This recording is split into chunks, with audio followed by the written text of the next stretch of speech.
What is up, everybody? It's Tuesday, October 27th, and I want to talk about stress. I think everybody's feeling it right now.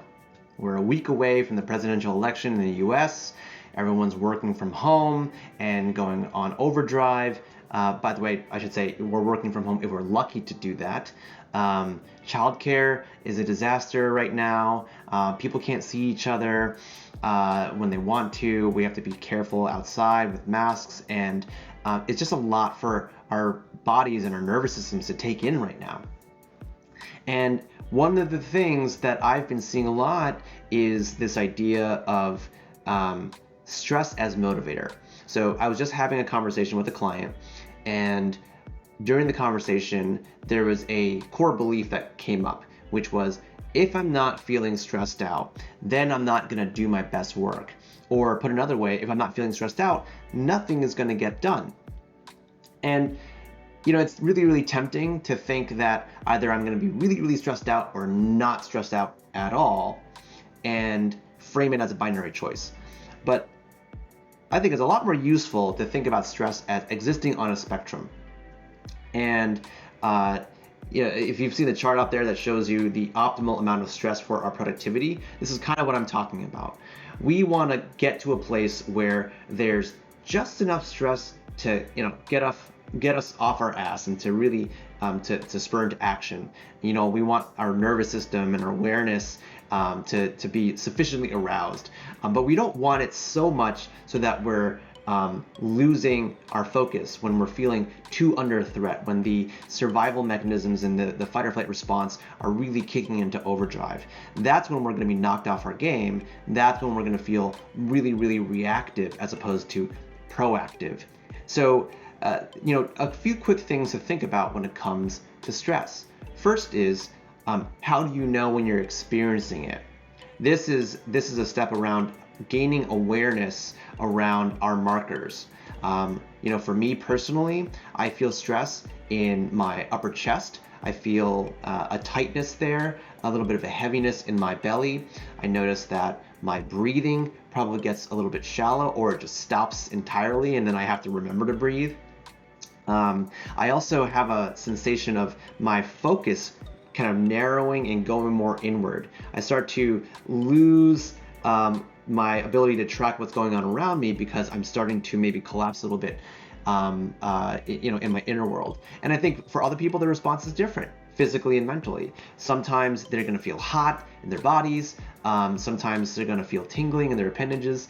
When they're feeling stressed or triggered, they might get aggressive and defensive and maybe lash out to people. So the first step, I should say, is to get a good awareness around what your pattern is when you're feeling too much stress. When have you crossed the point of counterproductive amounts of stress in your body and in your brain? The second step around stress, or when you've gotten past the tipping point, is to employ some emergency measures when you need to.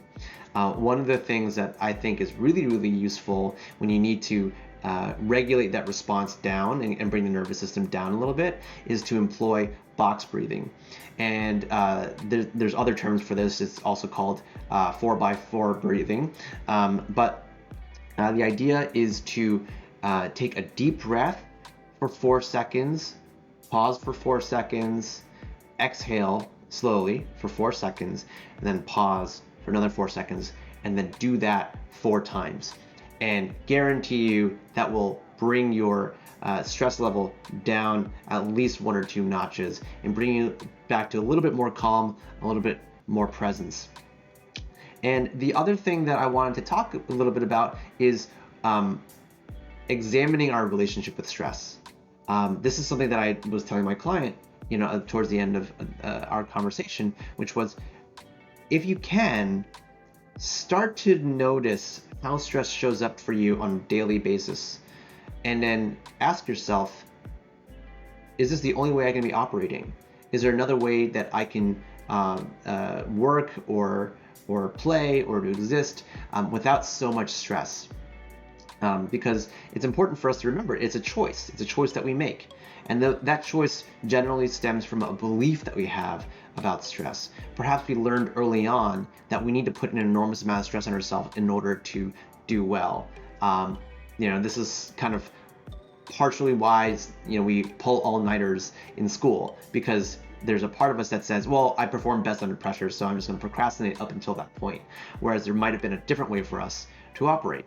And the point isn't to say that one belief is good or bad, so much as we want to get curious about that belief and to understand in what ways is that belief benefiting us and in what ways is that belief to our detriment. And then from that place, you can decide if you want to modify that belief, if you want to replace that with something else, and ultimately rethink your relationship with stress. Because I guarantee you, there are plenty of people out there who are doing amazing work out there and not burning themselves out and not putting themselves at the brink of a total breakdown every second of the day. So if you haven't heard that one yet, let this be a reminder. And yeah, I would be curious to hear what you experience as you start to get a little bit curious about your relationship with stress and figuring out when it's showing up for you, how do you regulate that. If you have any tips, if you have any thoughts on this, I'd love a comment. I'd love to have a conversation with you about this, so let me know. Put those in the comments below. Okay, see you next time.